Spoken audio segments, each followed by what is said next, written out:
Hi guys, welcome back to this NIT-A YouTube channel. Hope you're doing good in your life. So let's discuss the second question that came in biweekly contest 116. So let's start.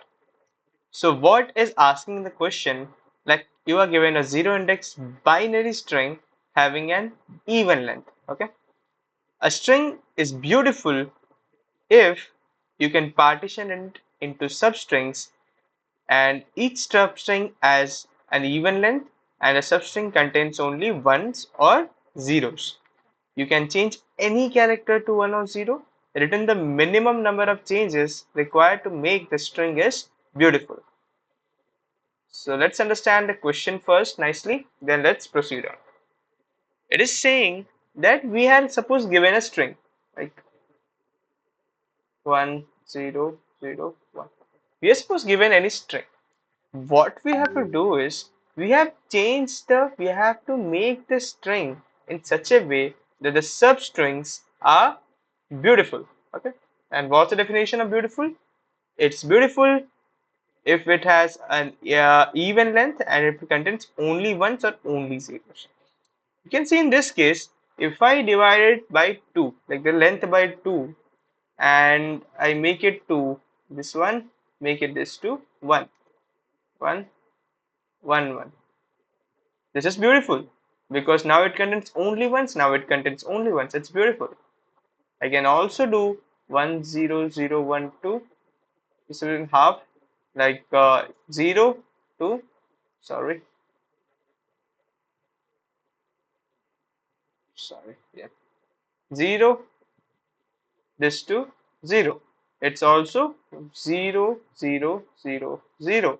So how many steps it took? It took me 2 steps.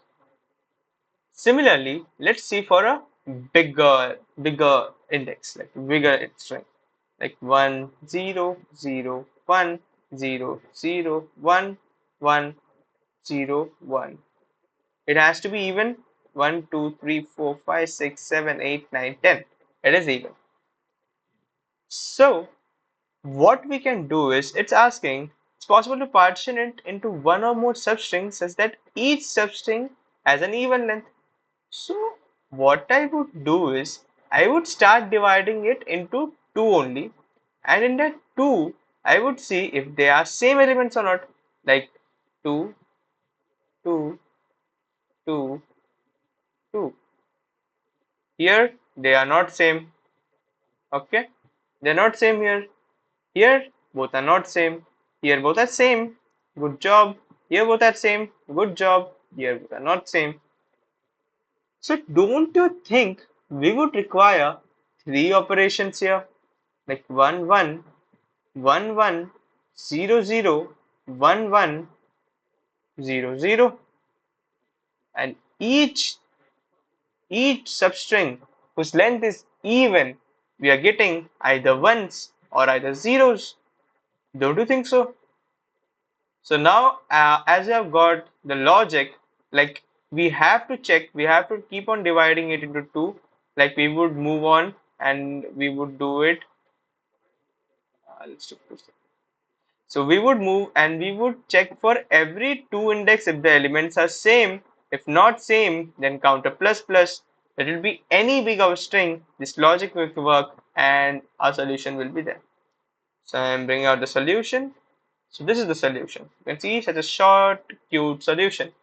We have taken n, that's the size, and answer to be 0. For 0, I is 0 and I is less than the size, I plus equal to 2. We'll move on two elements at once. We will check if I is not equal to I plus 1, answer plus plus. That's 1 0 1 0 case, return simply answer. We would submit it and mostly it would give an accepted. Yep, it gave me an accepted. So this is what is the question. Hope you guys have understood. If you did, please do like the video and subscribe to our channel for more such amazing stuff. With this, bye bye. See you in the next video.